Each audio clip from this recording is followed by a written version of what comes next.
This day and age of the NBA, you cannot win a playoff game. You can't win an exhibition game with those numbers. So the Houston Rockets have been eliminated from the 2025 playoffs, and honestly, I love the Rockets season. I was very high on them going into the year. I really like their young core. Multiple guys when he wasn't anywhere near the ball, because that's what they were doing. They were grabbing him, they were holding him, they were like double teaming him from back and forth.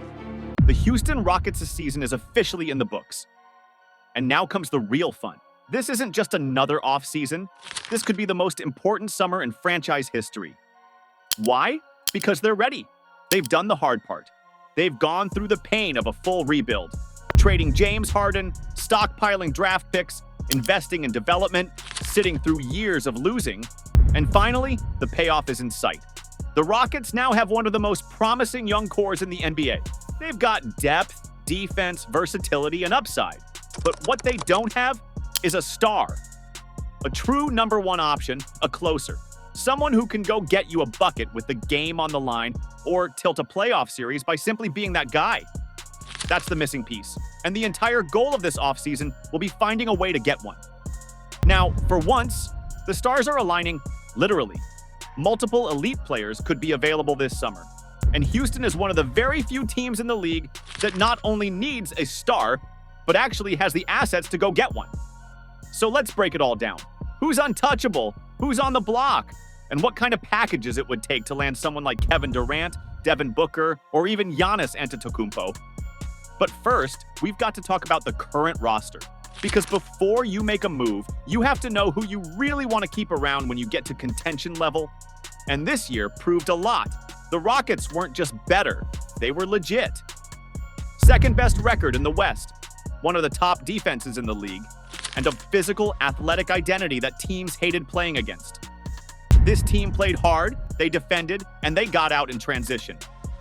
Even when their offense lagged behind, their energy kept them in games. So who are the core pieces? Let's talk about who's staying and who's on the table. At the top is Amen Thompson. He's not going anywhere. He's the piece of the rebuild. His combination of athleticism, vision, motor, and defensive versatility makes him the kind of player every team dreams about.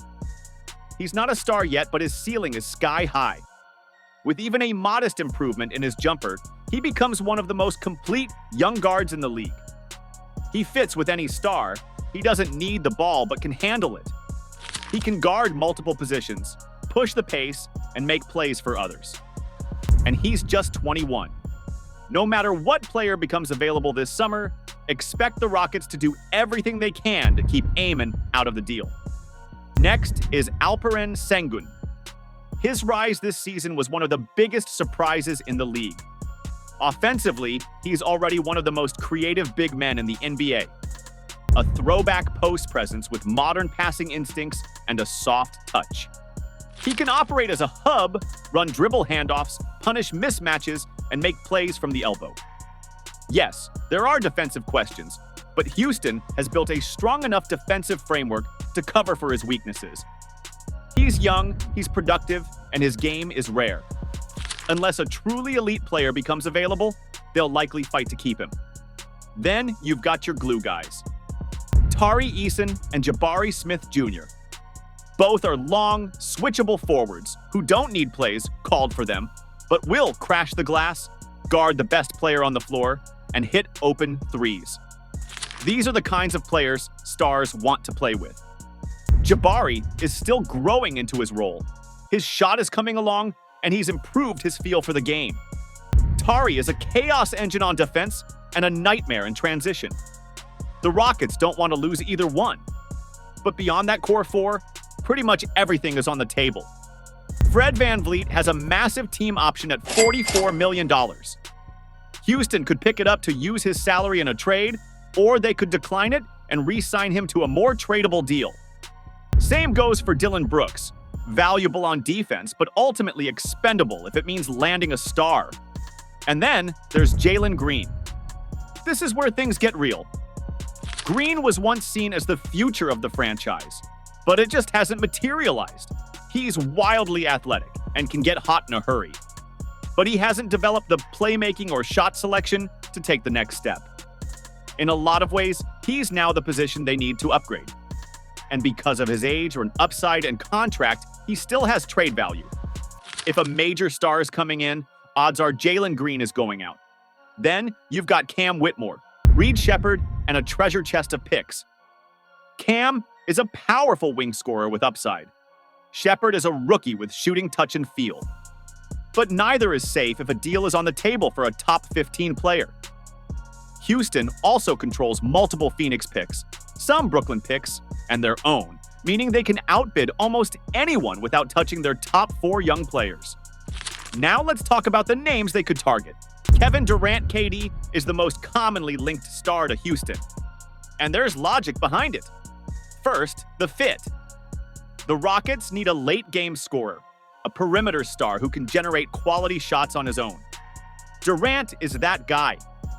Even at 35, he's still capable of putting up 28 a night with elite efficiency. He doesn't need to dominate the ball. And he's played for Ime Udoka before in Brooklyn. So there's already a relationship. Second, the price. Ironically, Durant might be the cheapest of the available stars. His value is lower due to age, injuries, and contract uncertainty. He's a free agent in 2026. That makes him a risk for some teams, but a potential steal for Houston if the price is right.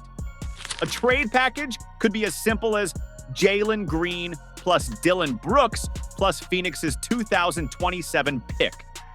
Phoenix gets back their pick, a developing scorer in Green, and a win-now defender in Brooks. Not a blockbuster return, but maybe enough if KD wants out. The big question, does Durant want Houston? And do the Rockets believe they can contend with him alone? Or would they have to make a second move? Devin Booker. Now we're talking. Booker is the crown jewel. He's younger than Durant, under contract long-term, and fits perfectly with Houston's timeline and style. He can play off the ball next to a man, run the offense when needed, and has already proven himself as a playoff performer. If Houston had its pick of any star on the market, this is probably the guy. But there's a catch. Booker hasn't asked out, and Phoenix may not be ready to blow things up yet. Still, if that day comes, Houston will be first in line with an offer that could look like Jalen Green plus Cam Whitmore plus Reed Shepherd plus 2 first-round picks. That's a strong offer, and if Booker ever signals he wants out, the Suns might not be able to say no. The Rockets could even add more picks if needed and still have enough to build around him. Giannis Antetokounmpo. Now for the big fish. Giannis is, without question, the best player who could be available this summer. And before the season, no one thought he'd go anywhere. But that was before the Bucks collapsed in the playoffs and before Dame Lillard's injury ruled him out for next year. Now, it's a real possibility. If Giannis asks out, Houston has to be aggressive. He's not a perfect fit. He doesn't solve their shot creation issues, and he's over 30. But he brings leadership, elite defense, playoff experience, and a winning mentality. A trade would be massive. Jalen Green plus Reed Shepherd plus Cam Whitmore plus multiple unprotected firsts. Milwaukee gets a reload of youth and picks. Houston gets a two-way monster who raises their floor and ceiling overnight. It's risky, but if Giannis is available, you make the call. Now, if none of these guys become available, if Phoenix holds firm, if Giannis stays loyal, if KD chooses another team, then Houston might just have to run it back. And while that wouldn't be a disaster, it would be a letdown. Because this is the perfect time to strike. The Rockets have the assets, the momentum, and the roster flexibility to pull off something major. And if they don't, it might be a while before this window opens again. So keep your notifications on, because this summer, anything could happen. And here's your surprise. The Rockets aren't just going star hunting, they're going star shopping. They're not just hoping someone gets available, they're planning for it. They've been preparing for this exact moment for years, and they're going all in. So if you want to see how this story unfolds, who they land, who they trade, and what kind of contender this team becomes, make sure to subscribe. You're not going to want to miss this offseason. It's going to get crazy.